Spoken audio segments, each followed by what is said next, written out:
শুধুমাত্র একজনের জন্য একটা তরকারি রান্না করলে অপচয় হয়, মানে বেশি হয় আর কি, ওটা খাওয়া হয় না।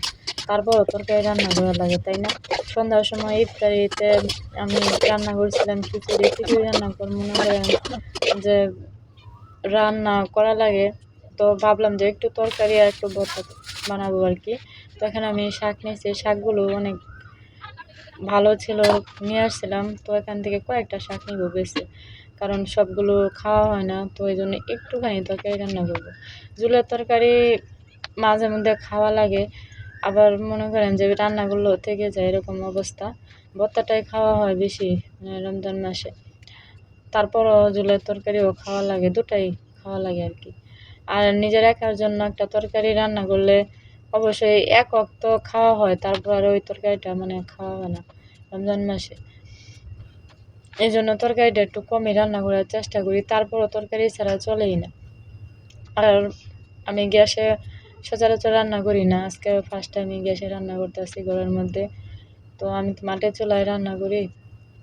তো আজকে এখন বাজে রাত 12টা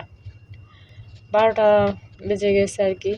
যাই হোক, আমি কয়েকটা শাক নিয়েছি এখান থেকে, যাতে একটুখানি তরকারি হয়, একজন মানুষ খেতে পারে।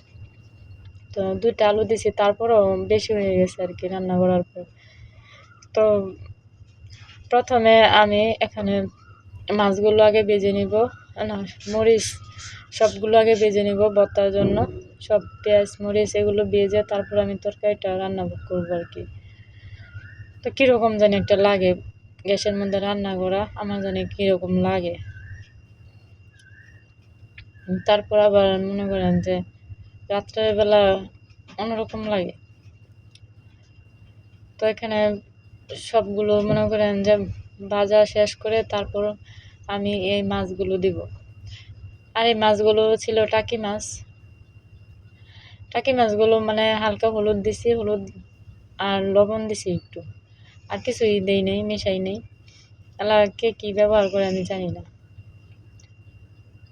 তো এখানে আমি পেঁয়াজগুলো মরিচগুলো সুন্দর করে এক সাইড থেকে তুলে নিতেছি, নেওয়ার পর সুন্দর করে মাছটা মানে ভেজে নিব একটু ভালো করে, যতক্ষণ না মানে মচমচে হইতেছে ততক্ষণ। আবার একদম মচমচে হয়ে গেলে ওটা কিন্তু ভর্তা করা যাবে না। তো এখন আমি তরকারিটা বসায় দিতেছি।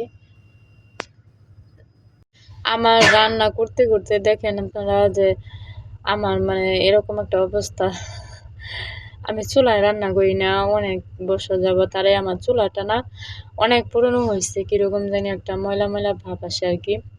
তেল কাজটা আমি যদি রান্না নাও করি, তারপরে কিরকম একটা জং জং ভাব ধরে থাকে।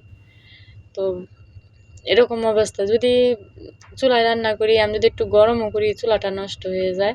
আর কালি এরকমভাবে লাগে করার মানে পাতিলের নিচ থেকে, এই জন্য এই অবস্থা। যাই হোক, আজকে এই পর্যন্ত, আল্লাহ হাফিজ।